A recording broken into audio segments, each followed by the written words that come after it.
Young Thug is one of more than 24 people indicted for conspiracy to violate the Racketeer Influence and Corrupt Organizations Act, or RICO. Prosecutors allege Young Thug is the co-founder of a violent hip-hop superstar. Young Thug and nearly 24 of his co-defendants entered a Fulton County courtroom Monday ready for a long day of testimony. With jury selection scheduled to begin on January 4th, prosecutors and defense attorneys are scrambling to file last-minute motions ahead of this trial. Now, on Monday, prosecutors called on their expert witnesses. The first witness to testify, Fulton County's chief medical examiner, Dr. Karen Sullivan. Cause on not one, but 2 different murders, and so I can understand that. What about evidence being presented and discussed about the actions of other individuals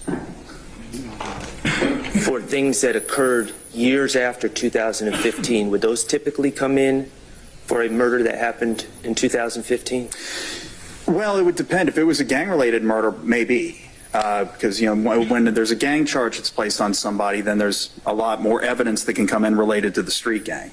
What about if your office decided to indict this 2015 incident in a timely manner and didn't wait till 2022? Would this case have already been tried? Objection as to speculative and argumentative. I sustain the objection.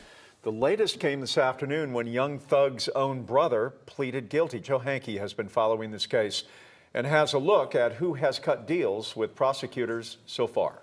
Well, Jeff, Quantavious Greer entered his guilty plea today ahead of a trial for a case that is scheduled to go to trial next month. Greer avoided prison by taking a deal, but he cannot have any contact now with Jeffrey Williams, his brother, better known as Young Thug. The dominoes are starting to fall, and the court case focused on Young Thug, an accused leader of Young Slimelife, or YSL. Prosecutors say it's a criminal street gang. Defense attorneys have called it a record label. Last week, Sergio Kitchens, better known as rapper Gunna, took the first plea deal, followed by Walter Murphy, an alleged YSL co-founder.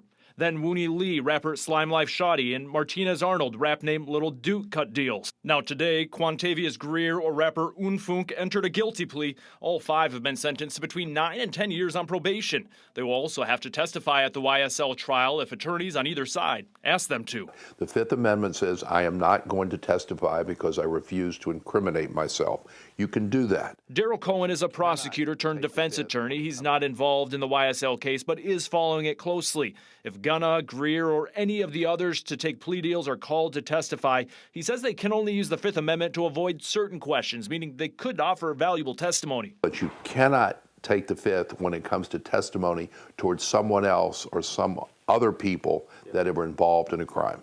Young Thug is charged with violating the state's RICO Act along with criminal street gang and firearms crimes. Other defendants face those same crimes, while a few are charged with murder and attempted murder. Cohen says with each guilty plea, remaining defendants might start becoming nervous. More of a possibility that people are going to testify against me, and it may not just be one person, maybe 2 or 3 or 4. But on the other hand, I would use it and say, yeah, they pled guilty because they are guilty. We're pleading not guilty because we're not. And here is a look at the plea deal taken by Young Thug's brother, Quantavious Greer. He'll have to serve 10 years probation, complete 750 hours of community service, testify if called upon, cannot possess any guns, and will have a curfew to follow. And as we mentioned, cannot have contact except through attorneys with any other defendants in this case. It includes his brother, Young Thug. Now, jury selection is set to begin for this case the first week of January. Jeff? All right. From what I understand, you and Thug are brothers in this thing, man. Yeah, my blood is... Talk to me about that. Yeah. Then I get the call one day because I had a phone. Yeah. He called me like, "Hey, Brian's still your lawyer." I'm like, "Okay." And that's the top lawyer there is right now. He like, "That's your lawyer. You come home." He like, "I'm telling you, come home." So that was in 2017. So yeah, I talked to Brian. He like, "You'll be home like 2 years." I came home. Exactly. How long was you facing before then? I had a whole life sentence, but I did lamb. Yeah. And got out. Yo, it's Big Ant the Spokesman, man. We back, another edition of Urban Politicians TV, UPTV. Make sure you stay on your pivot at all times, man. Had to come tap in on the YSL State Rico case in Georgia that is actually scheduled to start trial next month on January 9th. And as that date approaches, you're seeing a lot of movement, a lot of scrambling, and a lot of motion going on inside the courtroom. And I'm going to have links in the description from WSB TV, 11 Alive, and also Beehive ATL, one of the top platforms in Atlanta, who actually interviewed Young Thug's brother Unfoonk after he came home after serving 11 years, in which Young Thug got him appeal on a life sentence that the same lawyer still that is representing Young Thug in this Rico case got him home for. Now, as I said, he took this same plea deal, but I want to keep it all the way 1,000. The only difference in this plea deal, to my understanding, is the time of probation, a community hours served. Now, how does it make sense to y'all that somebody served 10 years in prison for a crime, come home after an appeal, and then that gets put into the Rico in the state charge, and same thing with the co-founder who I've already served time for? Something just don't seem all the way right in this situation. It's a lot of word semantics being used, which is why I say I'm waiting on calling anybody snitching until after the trial and everything like that. Because they are saying what they said and signed cannot be used against any individual inside or going through this trial. Because there's other people, the alleged murders in this case, they basically going after them. Somebody that slowed up words, but it's obvious even without the slowed up words of them saying we going after the leaders. The videos through him as a lay witness. That's fine too. We just want to get the videos in. I don't care who's coming. We just want to get the videos.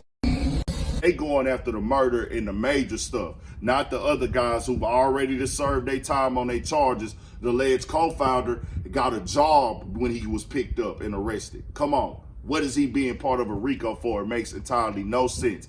I feel that they just trying to get this out the way. I can't confirm this, but I'm not calling nobody no snitching. But his brother said this right here. Damn, people really think I told on my own brother? Shaking my head. Show me in my paperwork I told on anybody. LOL. I'm not even finna entertain any of it. Peace and blessings. It's a lot of word semantics being used, as I said, bro. That, hey, I can go to court, plead the fifth. They can't ask me about this individual. But if I can't plead I can plead the fifth on myself, but not above things in the trial. But then it says they can't use my plea agreement against the individual. As I said before, I'm going to wait and see. I'm not calling nobody no snitch. And overall, bro, not to do with this case, the message I want to put out, they are innocent till proven guilty. These things do happen in real life to people. And we got to get ourselves out this circular system that they have us in for certain individuals in our communities, where it's a cycle where they getting over on you every which way. Bring you up in the environment, let you go through the shit that they put there, fall for the trap, and then they get money off of you for the rest of your life. They gonna get paid for every bed that a nigga lay in. They gonna get paid off for every grave a nigga go to. We gotta break the cycle. We gotta live life, move better, move smarter as a whole in the community. We'll see what happens with this case. Let's get our communication skills down. Let's get our understanding down. Let's stop beefing. Let's start getting, and I'm not perfect either, but we gotta work on it, bro, so we can stop things like this happening. Tell me what y'all think. We got more shit coming, more videos, all that. 1,000. Stay on your pivot for shit show.